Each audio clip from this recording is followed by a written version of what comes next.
Então, boa noite a todos que estão conosco aqui nessa noite, que irão nos assistir posteriormente.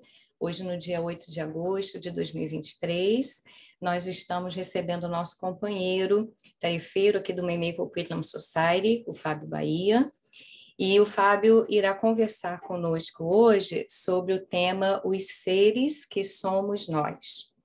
Vamos, então, fazer uma leitura inicial, a prece, e logo em seguida passaremos a palavra para ele. Então, do livro Fonte Viva, pelo Espírito Emmanuel, escrito por Chico Xavier. A página para nós é Obreiros sem Fé. E eu te mostrarei a minha fé pelas minhas obras. Tiago, capítulo 2, versículo 18. Em todos os lugares, vemos o obreiro sem fé, espalhando inquietação e desânimo. Devota-se a determinado empreendimento de caridade e abandona-o de início, murmurando: para quê? O mundo não presta. Compromete-se em deveres comuns e, sem qualquer mostra de persistência, se faz demissionário de obrigações edificantes, alegando: não nasci para o servilismo desonroso. Aproxima-se da fé religiosa para desfrutar-lhe os benefícios. Entretanto, logo após, relega-o ao esquecimento, asseverando: tudo isso é mentira e complicação. Se convidado à posição de evidência, repete o velho estribilho: não mereço, sou indigno. Se trazido a testemunhos de humildade, afirma sob manifesta revolta: quem me ofende assim? E transita de situação em situação, entre a lamúria e a indisciplina, com largo tempo para sentir-se perseguido e desconsiderado. Em toda parte, é o trabalhador que não termina o serviço porque se responsabilizou, ou o aluno que estuda continuadamente sem jamais aprender a lição. Não te concentres na fé sem obras, que constitui embriaguez perigosa da alma. Todavia, não te consagres à ação sem fé no poder divino e em teu próprio esforço. O servidor que confia na lei da vida reconhece que todos os patrimônios e glórias do universo pertencem a Deus. Em vista disso, passa no mundo, sob a luz do entusiasmo e da ação no bem incessante, completando as pequenas e grandes tarefas que lhe competem, sem enamorar-se de si mesmo na vaidade e sem escravizar-se às criações de que terá sido venturoso instrumento. Revelemos a nossa fé por intermédio das nossas obras na felicidade comum, e o Senhor conferirá à nossa vida o indefinível acréscimo de amor e sabedoria, de poder e de beleza.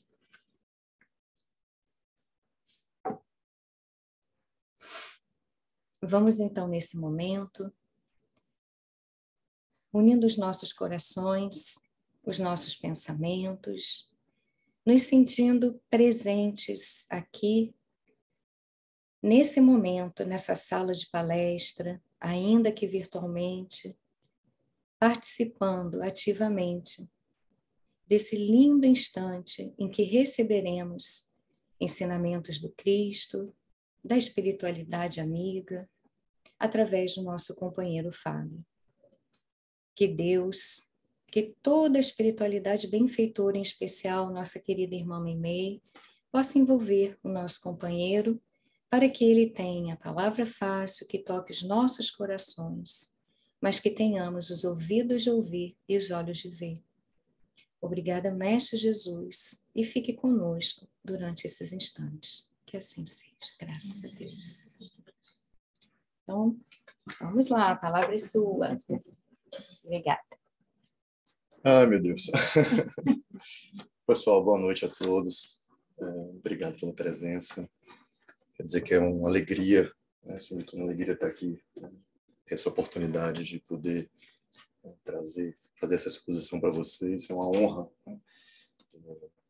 Poder estar participando desse momento. Para mim é uma responsabilidade muito grande, né? Um ser cheio de defeitos, né? Cheio de imperfeições. Poder vir aqui na frente e estar, né, falando essa exposição para vocês. Mas nós sabemos, né, que através do Cristo que a gente tem nossos desafios e temos lados, coisas boas para poder compartilhar com outros, né? E acima de tudo, né, com muito amor, né? Com muito amor, trabalhei, né, pesquisei para poder preparar um material para ser apresentado para vocês aqui. Então, muito obrigado por essa oportunidade e vamos dar início, né, à nossa exposição de hoje. Bom, hoje nós vamos falar dos seres, né, que somos nós, sobre a ótica da doutrina espírita. Né, a gente sabe, né, que o questionamento do que é o eu vem ao longo da antiguidade, da história da humanidade. Né? Então, um ponto central da filosofia de Sócrates, né, que está escrito na porta do templo de Apolo em Delfos, é: conhece-te a ti mesmo. E o oráculo, diz a história, que o oráculo do templo perguntou a ele, né, perguntou se ele era o ser mais inteligente da Grécia. E ele disse que seria se ele fosse o mais ignorante. Então, a partir desse ponto, ele reconheceu que a ignorância, né, como sentido da autorreflexão, é o primeiro passo para a busca da verdade no processo de conhecer a si mesmo. Isso foi mais ou menos 400 anos antes de Cristo. Já no século XVII, o filósofo Blaise Pascal, no seu livro Pensamento, fez um questionamento: o que é o eu? Então, o primeiro ponto que ele trouxe seria o eu simplesmente uma forma, mas na própria resposta ele disse: mas se uma pessoa mudar de forma, se uma pessoa engordar, emagrecer, né, pintar o cabelo, ou fazer alguma mudança na sua forma, ela vai deixar de ser o eu? Não. O eu não é só uma forma. Então, o eu é o juízo, é só a capacidade de pensar, né? Seria só a parte não material. Então, e se a gente ficar em transe, né?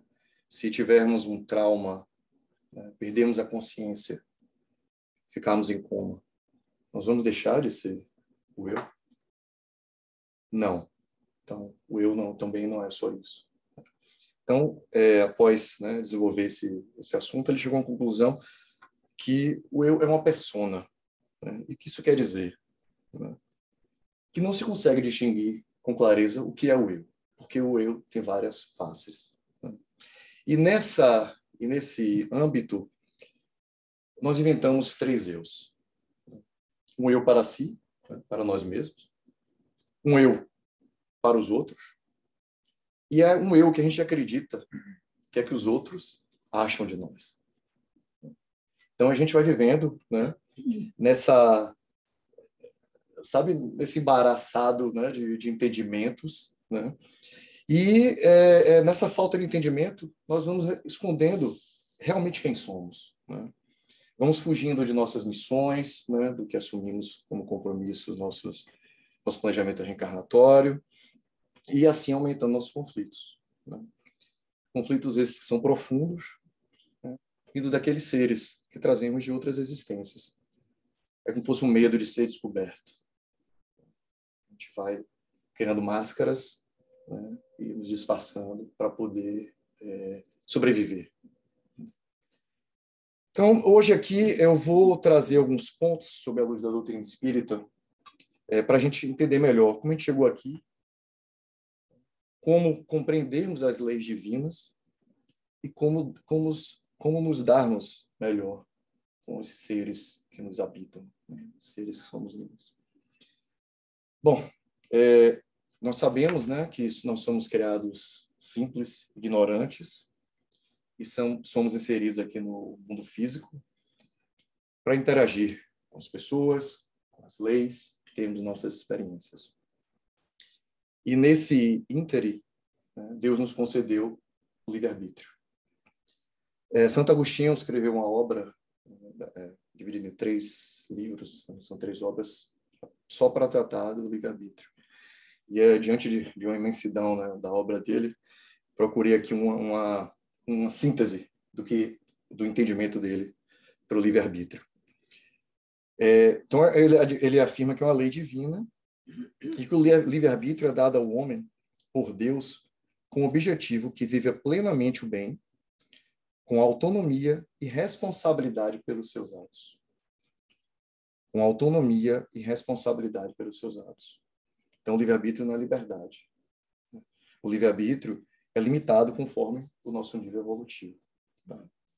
Deus sabe os nossos desafios. E a gente vai ampliando conforme a nossa evolução. Joana de Ângeles traz, entre vários assuntos que ela trata na obra imensa e espetacular dela, sobre 5 estágios de consciência. Então, desde o estágio, ela chama estágio de sono, até o estágio cósmico. Então, isso está de acordo com o nosso nível evolutivo, no qual a gente vai entendendo melhor como lidar com a liberdade, que é o livre-arbítrio que Deus nos dá, com responsabilidade e limitações. Nessas experiências, nessa interação com o mundo, que essa escola, né, que permite a gente fazer escolhas e lidar com os efeitos dessas escolhas, a gente vai recebendo sinais, né? Como a gente está em sintonia ou não com as leis divinas. Ao longo da nossa experiência, a gente vai vendo como a gente está progredindo. E todas essas escolhas, essas decisões, geram consequências, geram efeitos. Ao fazer escolhas, sofremos consequências. E depois dessas consequências, fazemos novas escolhas e tomamos novas decisões do que sofremos, dos efeitos que sofremos. Nesse sentido, a gente vai construindo uma jornada muito particular, uma jornada individual ao longo das nossas existências. A gente vai construir nosso modelo mental. Esse modelo mental são interpretações conforme as experiências vividas, que compõem a nossa bagagem de conhecimento. É uma espécie de memória extracerebral, que é um termo que Allan Kardec, no Livro dos Espíritos, chamou de perispírito. As impressões, a gente recebe todas essas impressões. A gente mantém essas impressões de vidas passadas no nosso perispírito. E isso faz parte da nossa existência atual. Então, nesse processo de individuação, né, nós somos seres únicos. Nós somos iguais, não seremos iguais nem quando atingirmos a perfeição. Porque cada um vai ter a sua jornada, cada um vai ter a sua trajetória. Não importa. Nós podemos chegar ao mesmo nível evolutivo, mas nunca seremos iguais. Nunca seremos iguais. Então, o processo de reencarnação, né, é um sistema criado por Deus para que possamos ter essas experiências diferentes ao longo das nossas existências. Nós somos espíritos vindos, né, de encarnações passadas, encarnamos aqui com aquele modelo mental, né? Somos inseridos aqui com uma série de referências anteriores e é difícil, né? É difícil. Toda essa ruptura, toda essa mudança, toda essa nova experiência é difícil para a gente. Lembremos que no nosso planejamento reencarnatório é um processo individual, feito por espíritos superiores, é como se fosse um consultor, né? Que arquiteta, que define todos os passos necessários para a nossa evolução. Não quer dizer que nesse processo de definição da nossa próxima evolução, ele vai definir detalhes minuciosos, mas vários pontos vão ser decididos, vão ser discutidos e trazidos para que nós possamos evoluir naquele estágio, naquela encarnação. É uma garantia que a gente vai ter o contexto necessário para a evolução. O que é que isso quer dizer? O local que a gente encarna, o momento que a gente encarna, a família que a gente encarna, tudo isso é discutido, tudo isso é trazido e é decidido de forma que traga melhores resultados da nossa encarnação. Então, nós podemos encarnar em um determinado país, né? Tudo brincando. Nós podemos encarnar em determinado país naquela existência por determinada situação, né? Da mesma forma, em um determinado momento que haja uma guerra, que haja descoberta. A gente sabe de vários cientistas que encarnaram em determinado momento da humanidade para poder desenvolver teorias e trazer benefícios para a humanidade. E a família, a gente tem vários exemplos né, acho que talvez seja o mais batido, né, trazido no meio espírita, o quanto encarnamos em nossas famílias com objetivos e missões, né, nesse sentido. Existe uma passagem de Jesus, trazida em João 10:14, em que ele fala: eu sou o bom pastor. Conheço as minhas ovelhas e elas me conhecem. Vou repetir aqui para a gente tentar afirmar mais um pouquinho. Parece simples, mas é bem amplo. Eu sou o bom pastor. Conheço as minhas ovelhas e elas me conhecem. Bom, eu vou dividir essa passagem dele aqui em duas partes para a gente tentar entender melhor diante do tema. Primeira parte ele fala: eu sou o bom pastor e conheço as minhas ovelhas. O que é isso? É o pastor cuidando das ovelhas, conforme a necessidade. Pelo planejamento reencarnatório. O pastor cuida da gente conforme a gente precisa. E nós somos hoje o resultado de toda a nossa história espiritual. A segunda parte, na qual ele fala: e elas me conhecem, é o processo de harmonização com as leis de Deus. O processo de evolução para a gente entender como somos conduzidos. Desenvolver esse entendimento, essa obediência para as leis divinas. Como Deus conduz a gente. É uma transformação constante. Nas nossas reencarnações, é uma transformação constante em que a gente aprende novos conceitos, aprendemos novos hábitos para entender melhor a lei divina nesse processo de evolução. A gente passa pelos mesmos sacrifícios, pelos mesmos esforços, pelas mesmas dores para chegar no nível evolutivo que a gente precisa. Então, amigos, todos esses conflitos, esses tormentos, são reflexo da nossa falta de conhecimento, das nossas reais necessidades e também das leis divinas. Tá? A gente como se sentisse um vazio existencial. Né? Por quê? Porque a gente não entende o que é que o pastor... A gente está nesse processo de evolução, a gente não entende o que é que o pastor, como ele quer nos conduzir. Tá? Existe um ponto importante que eu estou passeando aqui entre algumas leis, né, divinas e alguns pontos que são trazidos no Espiritismo. Um deles é a limitação da memória, né, o esquecimento das encarnações anteriores.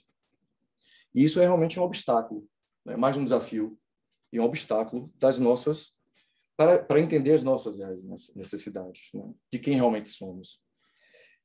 E o que acontece? A gente se sente injustiçado. A gente se sente muitas vezes injustiçado, porque muitas vezes não faz sentido essa condução.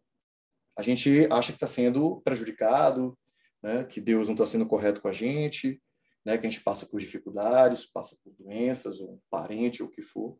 A gente não entende, acaba não aprendendo, tirando os aprendizados daquelas passagens. E a gente acaba sendo muito reativo, né, e deixando de aproveitar essas oportunidades de aprendizado. Até aqui na nossa vida terrena, quando a gente encara as leis humanas, né, a gente ainda é muito reativo. Né? E um exemplo disso aconteceu no Brasil, a lei seca. Né? Foi uma lei discutida, trazida para benefício da sociedade, né? Mas muitas pessoas, né, reagiram, ainda reagem e acham que é uma lei que não deve ser cumprida, né? Porque, né, cada um tem seus motivos, mas isso é um exemplo de como a gente ainda reage, né? Em vez de se adaptar à evolução, entender que isso está trazendo mais benefícios, a gente ainda reage e não quer aceitar. Outro exemplo é a comparação que a gente faz com experiências que outras pessoas têm. Né? Pessoas que, né, colhem, né, têm sucesso, né, e as pessoas dizem: mas por que aconteceu com ela, não aconteceu comigo? Né? Ou, né, situações que as pessoas passam, né, uma doença, uma dificuldade financeira, ou qualquer tipo de dificuldade que as pessoas digam, poxa, por que aconteceu comigo, não aconteceu com tal pessoa que... Mas cada um tem seus desafios, cada um tem sua trajetória individual, né? Então, sabe, a gente precisa evoluir nesse sentido, né? E a gente abandona a nossa própria análise, né? Quando a gente tem essa fuga, né, passa a analisar o outro, a gente foge da nossa análise. A gente tem que lembrar que Deus, a gente recebeu a encarnação, a gente veio para esse mundo para a nossa transformação. A gente tem que focar nisso. Nós temos nossos desafios. E outro ponto que a gente vê é a busca pela mudança, né? E muitas vezes de uma forma superficial.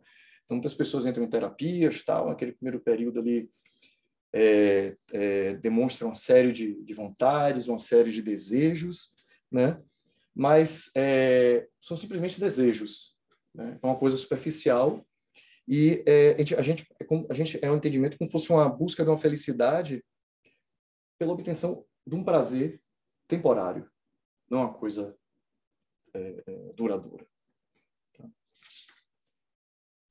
Um desses sintomas que a gente, né, vê na sociedade atual é a ansiedade. Mas não é a ansiedade de vir aqui fazer uma palestra, né? fazer uma exposição, né? É aquela ansiedade que a gente sente, né, no nosso coração, né? E, né, diante das pesquisas e o que, principalmente nas obras de Joana de Ângeles, eu tenho um entendimento que é um sintoma que demonstra o mau entendimento dessas leis da evolução, né? É como se a gente quisesse evoluir, né, de 1 para 5 em uma existência. A gente não vai conseguir. A gente tem que entender que a gente tem que dar nossos passos bem sedimentados, né? Tem que continuar dando nossos passos, mas bem sedimentados. Então, para mim, a ansiedade é um reflexo dessa falta de entendimento, das dificuldades que a gente tem que passar, dos desafios que a gente tem que enfrentar, né, nessa nossa existência. A gente quer dar um pulo maior do que a perna, né? Como se fosse uma coisa que a gente... Né? E a gente cria ansiedade, né, nesse sentido. Bom, eu vou trazer aqui alguns tópicos, algumas notas, né, alguns comentários diante dessa exposição, para aliviar... O que eu acho, né? Como a gente poderia aliviar, né, esses tormentos, como a gente poderia, né, aliviar esses conflitos, em busca, né, de sermos, né, entender melhor esses seres que habitam a nossa existência, em busca da nossa realização humana, né, em busca de um ser integral, né, que consiga compreender todos esses aspectos. Bom, o primeiro seria aceitar que a existência é um sistema de aprendizado com limitações e medidas através das leis divinas. É um sistema, né? A gente está inserido nesse sistema, que é um sistema de aprendizado constante, né? E que nós temos limitações. Essas limitações são medidas através dessas leis divinas. Nesse processo de evolução, a gente vai se harmonizando mais com as leis divinas, entendendo melhor o que o pastor trouxe para a gente, o que o pastor propõe para a gente, para a nossa evolução. E nesse sentido, amigos, a gente passa a sofrer menos. A gente passa a sofrer apenas pelo desconforto dessa transformação e não pela revolta da injustiça, né? Por a gente achar que Deus não nos compreende. A gente sofre desconforto, não a injustiça. Não a revolta pela injustiça. A gente precisa reconhecer a necessidade dessas experiências, os aprendizados tirados dela. A gente tem que admitir a ignorância que Sócrates falou para a gente lá, 400 anos antes de Cristo. A gente não sabe nada, né? Só sei que nada sei, né? A gente precisa passar por essas experiências para aprender. Reconhecendo isso, há uma mudança de postura, né? A gente passa, em vez de reclamar, a gente passa a agradecer, entender por que a gente está passando por aquelas situações. E a partir daí a gente passa a contribuir, servir ao próximo. Hoje eu vi pela manhã, estava com minha mãe assistindo, a gente saiu do trabalho, Ana Maria Braga, e viu a entrevista de Araciba Lamanian, que ontem desencarnou, né? E foi em 2010 a entrevista com a Ana Maria Braga. E ela trouxe uns pontos, trouxe um exemplo, né, de como ela reconheceu um momento de dificuldade da vida dela. O apartamento dela pegou fogo, ela perdeu tudo que ela tinha, ficou só com a roupa do corpo, né? Ela achou que a vida ia acabar, e, enfim, ela contou, os amigos ajudaram ela, né? E era um momento que ela estava passando por descrédito com alguns amigos, tal. E, sabe, foi um momento, ela disse, hoje em dia eu agradeço por ter passado por aquilo. Eu precisava ter passado por aquele momento, né? E, graças a Deus, eu não morri, né, naquele evento.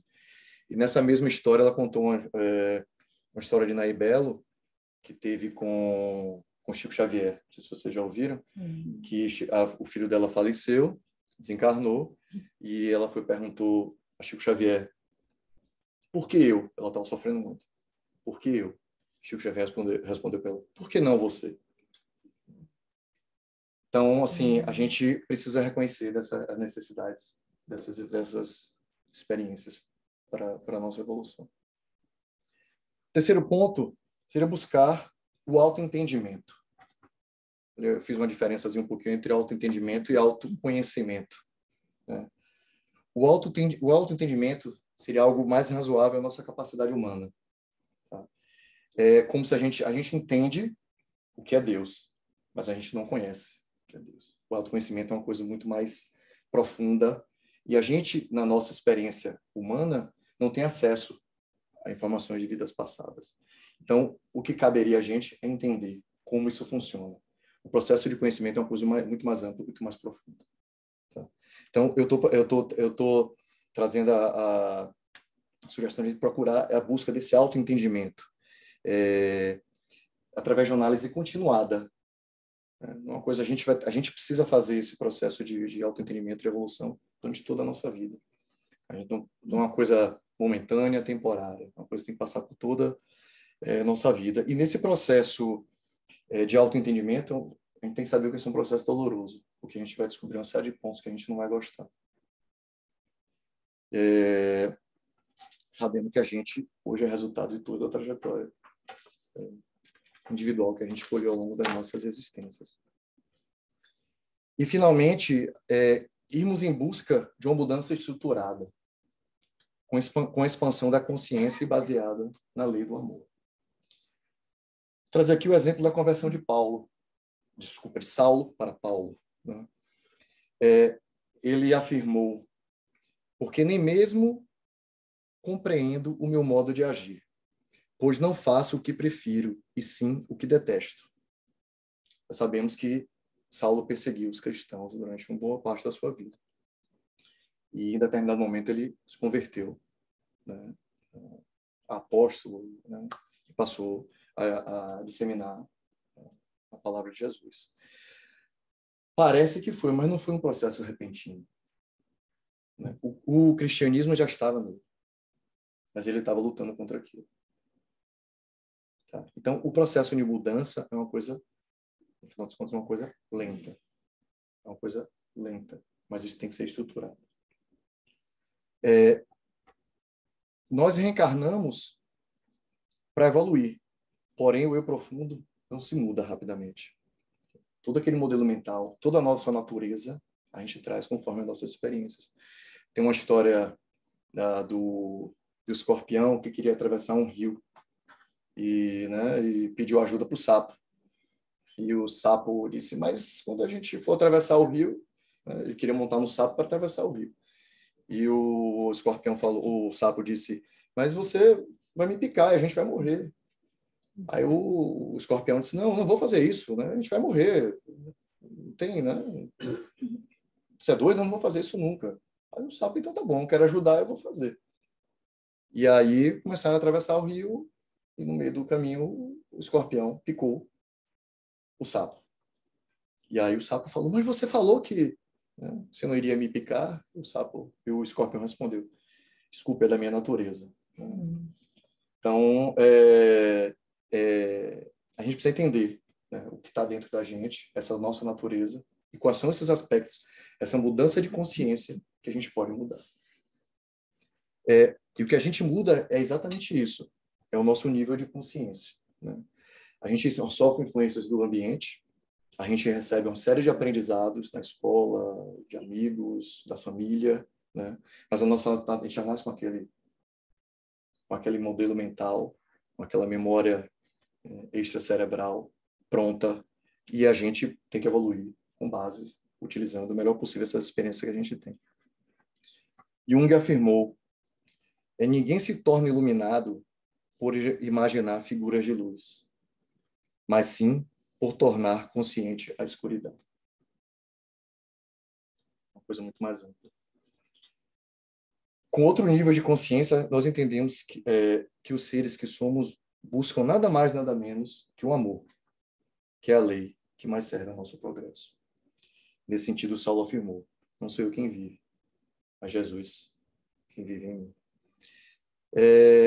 E finalizando, eu tenho uma sugestão aqui, para a gente começar a colocar em prática, né, essa mudança aqui, a gente procurar melhorar, né, interação com outras pessoas, né, o entendimento, né, a gente procurar amar genuinamente outras pessoas.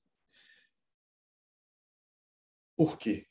Porque muitos pontos que a gente critica em outras pessoas são exatamente aqueles que a gente precisa entender sobre nós. Então, dar a oportunidade para as pessoas de se explicarem, né, e compreender melhor o que as pessoas passam, é uma oportunidade também de se entender melhor. Tá?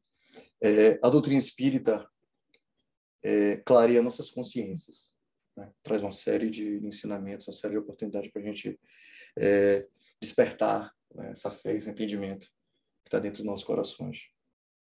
E a gente tem a oportunidade, através dela, de compreender melhor as leis de Deus.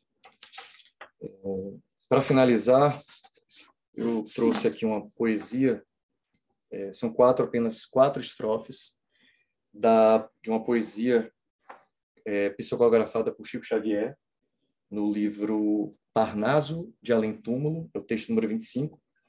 Foi a primeira psicografia de Chico Xavier, que foi lançada em 1932. Esse livro, né, foi a primeira obra lançada por Chico Xavier, que foi lançado em 1932, e é uma poesia composta por meu conterrâneo Castro Alves, né, famoso poeta lá da Bahia, que desencarnou em 1871, e ele, né, teve vários poemas famosos, dentre eles Espumas Flutuantes e Navio Negreiro. O nome da poesia é Marchemos, e eu seleciono, são 16 estrofes, mas eu selecionei apenas 4, tá, para fazer uma síntese aqui da nossa exposição. Vamos lá, marchemos. Há mistérios peregrinos no mistério dos destinos, que nos mandam renascer. Da luz do Criador nascemos, múltiplas vidas vivemos, para a mesma luz volver. É a luta eterna e bendita, em que o espírito se agita na trama da evolução. Oficina onde a alma presa forja a luz, forja a grandeza da sublime perfeição. Tudo evolui, tudo sonha, na imortal ânsia risonha de mais subir, mais galgar. A vida é luz, esplendor. Deus somente é o seu amor, o universo é o seu altar. Ó bendito, quem ensina, quem luta, quem ilumina, quem o bem e a luz semeia nas faixas do evolutir. Terá aventura que anseia nas sendas do progredir. Muito obrigado por essa oportunidade. Eu vou fazer uma oração de encerramento. Convido a todos a acalmar os corações, acalmar a nossa mente. Então, de agradecimento, nosso Mestre Jesus, nossos espíritos, companheiros, amigos, nossa mentora Meimei. Obrigado pela essa oportunidade de estarmos aqui reunidos para discutir, trazer um pouco do ensinamento de Jesus e compreendermos melhor os caminhos, a trajetória, para que possamos evoluir da melhor maneira possível. Que assim seja, graças a Deus.